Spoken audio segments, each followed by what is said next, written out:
एक अक्लमंद बूढ़े आदमी की कहानी। एक छोटे से गांव में जो पहाड़ों के दरमियान वाक़ था, रघु नाम का एक अक्लमंद बूढ़ा आदमी रहता था। अपनी बेपनाह इल्म व हिकमत के बावजूद गांव वाले इसकी सादगी और गुर्बत की वजह से इसका मजाक अलिफाड़ती थे।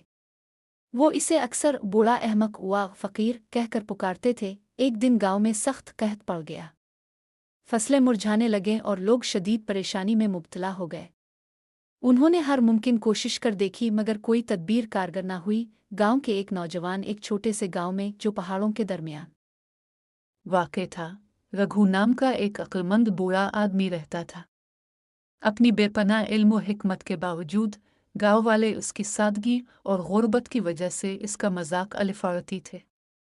वो इसे अक्सर बूढ़ा अहमक फ़कीर कहकर पुकारते थे। एक दिन गांव में सख्त कहत पड़ गया। फसलें मुरझाने लगीं और लोग शदीद परेशानी में मुब्तला हो गए।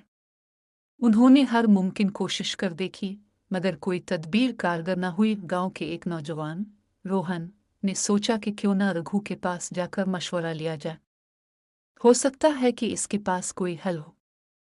रघु ने रोहन का पुरतपाक इस्तकबाल किया और उसकी बातें गौर से सुने। रघु ने मुस्कुराते हुए कहा, मेरे अजीज दोस्त, हल बाहर की दुनिया में नहीं बल्कि हमारे अंदर छुपा है। हम अपने बुजुर्गों के तरीक़े भूल गए हैं जो कुदरत के साथ हम आहंगी में जीते थे। हमें उन कदीम रवायात को जिंदा करना होगा और मिल जल कर काम करना होगा ताकि बारिशें वापस आएं। शुरू में रोहन को शक हुआ लेकिन रघु की बातें इसके दिल में आ उतर गईं। इसने बाकी गांव वालों को भी राजी किया कि वो रघु से मशवरा करें। जब गांव वालों ने रघु की दानाई और इल्म को सुना तो वो हैरान रह गए। सब ने मिलकर पायदार ज़राअत के तरीक़े अपनाए, पानी जमा करने के निज़ाम बनाए और बारिश के देवताओं को राज़ी करने के लिए रसूमात अदा की। आहिस्ता आहिस्ता गांव में खुशहाली लूट आई। फसलें दोबारा उगने लगें और बारिशें भी वापस आ गईं। गांव वाले ये हैरत अंगेज़ तब्दीली देखकर दंग रह गए और अपनी गलती का एहसास हुआ। उन्होंने रघु से मुआफ़ी मांगी।